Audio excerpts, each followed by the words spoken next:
Hello everyone, this is Kaushal and welcome to English Point. तो अब हम जो सेंटेंस शुरू कर रहे हैं ये करेंगे सेंटेंस नंबर 41 से।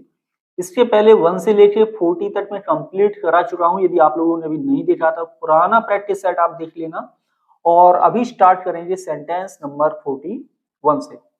तो सेंटेंस नंबर 41 में आपके पास जो ऑप्शन है यहाँ पर है फिल करने के लिए फ्रेजल वर्ब। आपको बताना है कि राइट फ्रेजल वर्ब सेंटेंस 41 में क्या यूज होगी। सेंटेंस है we must our expenses. Expenses का मतलब क्या होता है? खर्चे। यानी हमें अपने खर्चों को क्या करना चाहिए।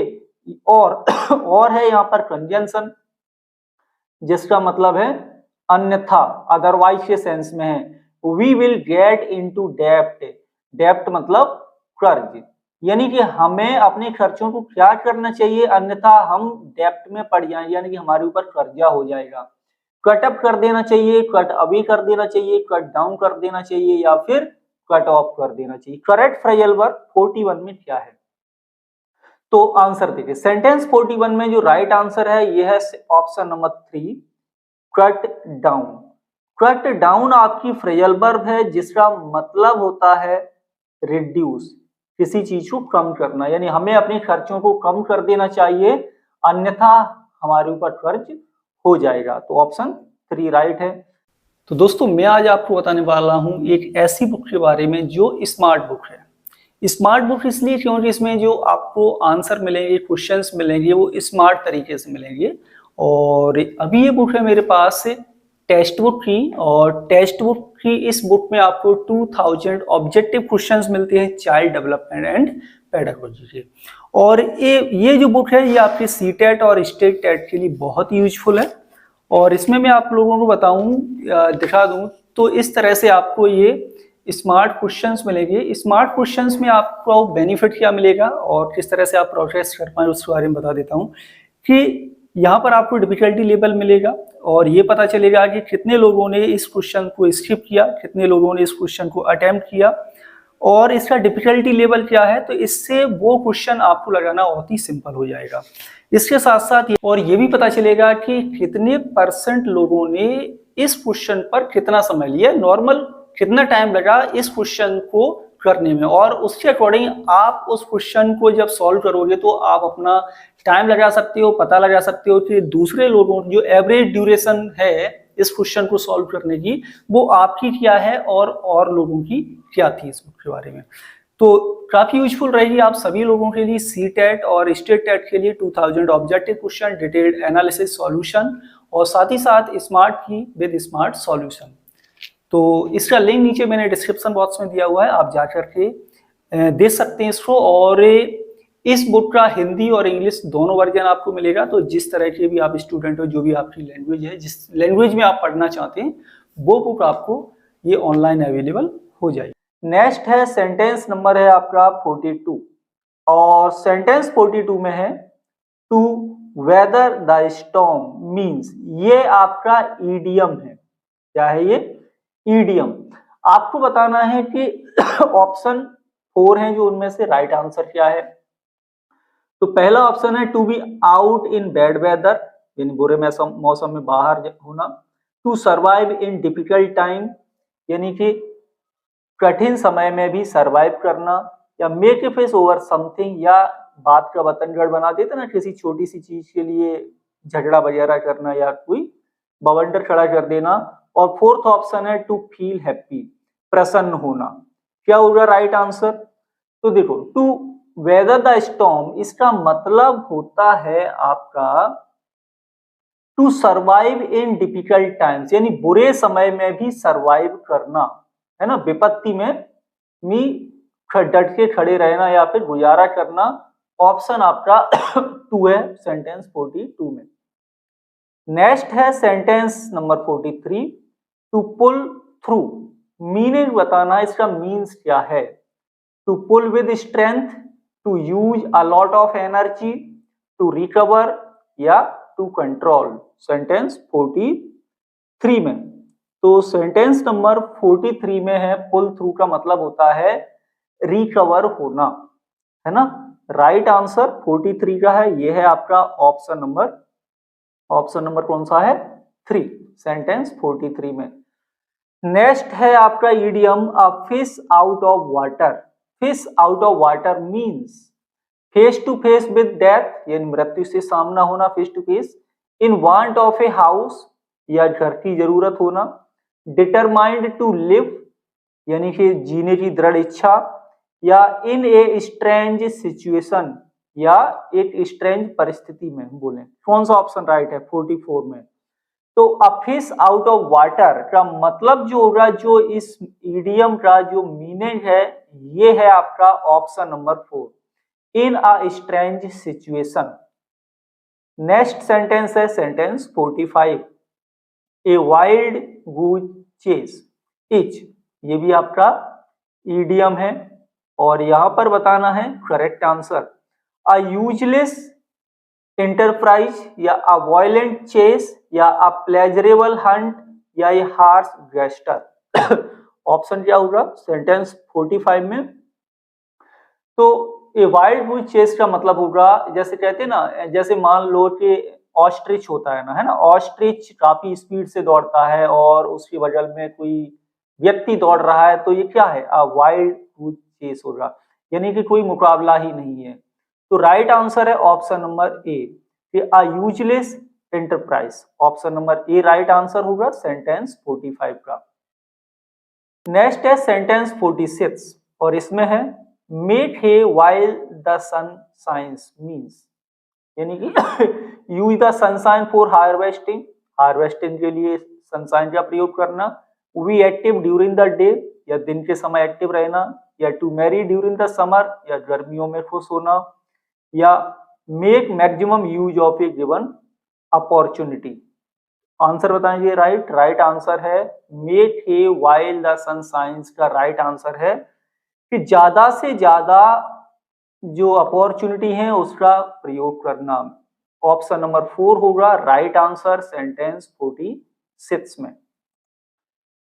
नेक्स्ट है सेंटेंस 47 और यहां पर है टू बैंक अपॉन मीन्स, इसका आंसर बताना है। राइट आंसर क्या होगा?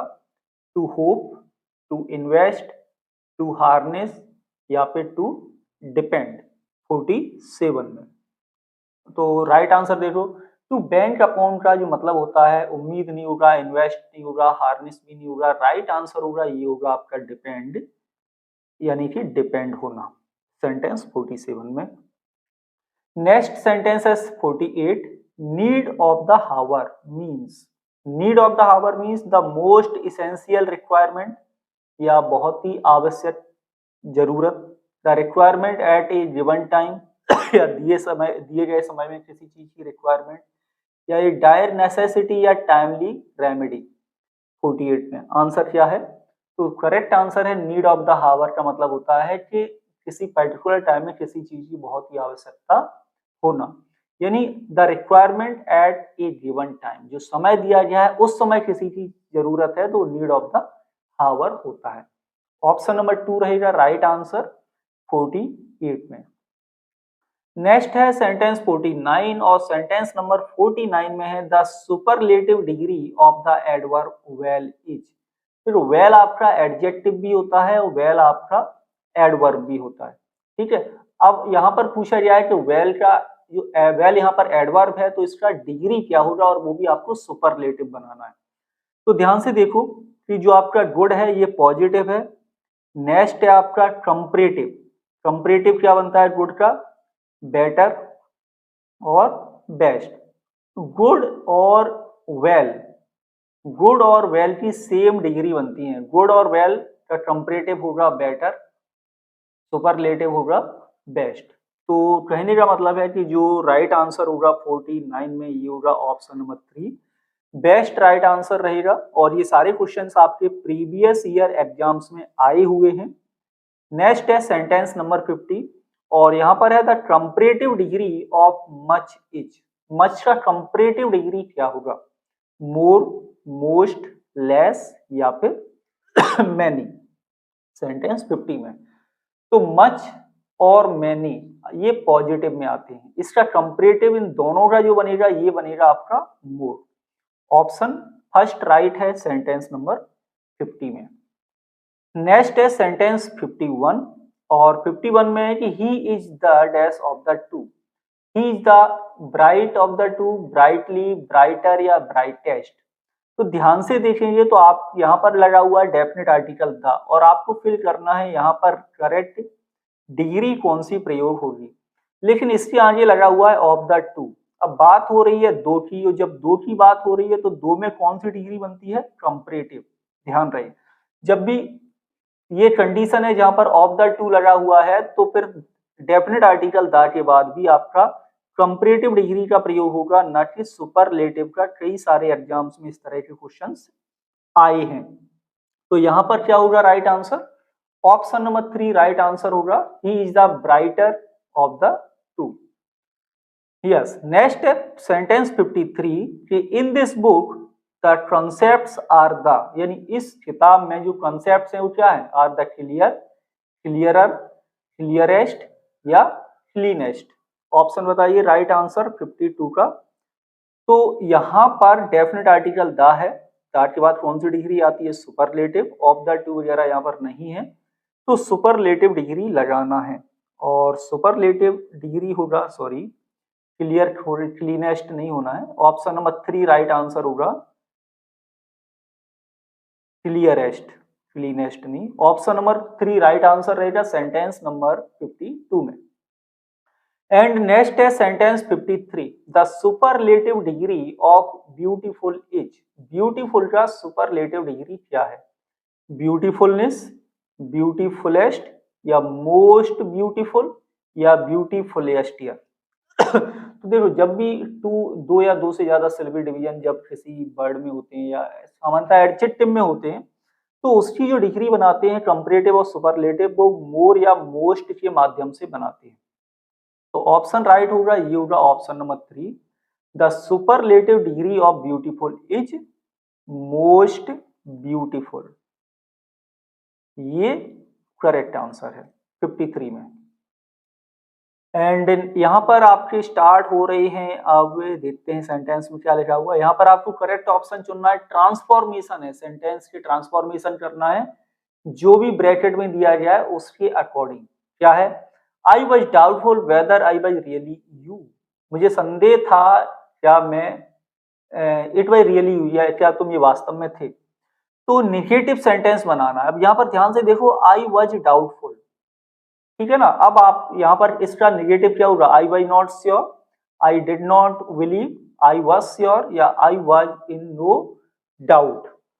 क्या राइट आंसर होगा, तो बहुत ही सिंपल है, डाउटफुल को हम बना देंगे नॉट श्योर, नॉट श्योर का मतलब डाउटफुल ही है, तो नेगेटिव हो गया ये सेंटेंस, लेकिन सेंस चेंज नहीं है। राइट आंसर है ऑप्शन नंबर ए सेंटेंस 54 में। नेक्स्ट है सेंटेंस 55 और यहाँ पर आपको सेंटेंस में डिग्री लिखा हुआ है कि he is greater than I am. Negative बनाना, इसका निगेटिव क्या होगा। अब ये क्या है, कंपैरेटिव डिग्री लिखा है, अब आपको क्या बनाना है, ये निगेटिव।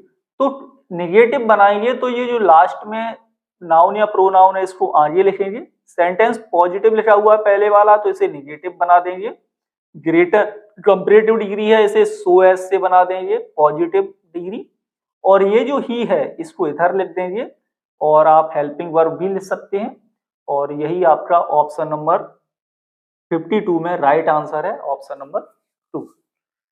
तो ये हो गए आज की क्लास के टोटल 15 सेंटेंस। आज की क्लास कैसी लगी ये आप लोग कमेंट के माध्यम से जरूर बता सकते हैं, और कोई भी डाउट्स हो तो आप बिल्कुल पूछ लीजिए। इसके आगे भी और भी कई सारे सेंटेंस है इस पेपर में, आई थिंक 150 क्वेश्चन है, ये पूरा पेपर है प्रीवियस ईयर एग्जाम्स में आया हुआ, तो उसको हम जल्दी से 1-2 दिन में से फिनिश कर लेंगे।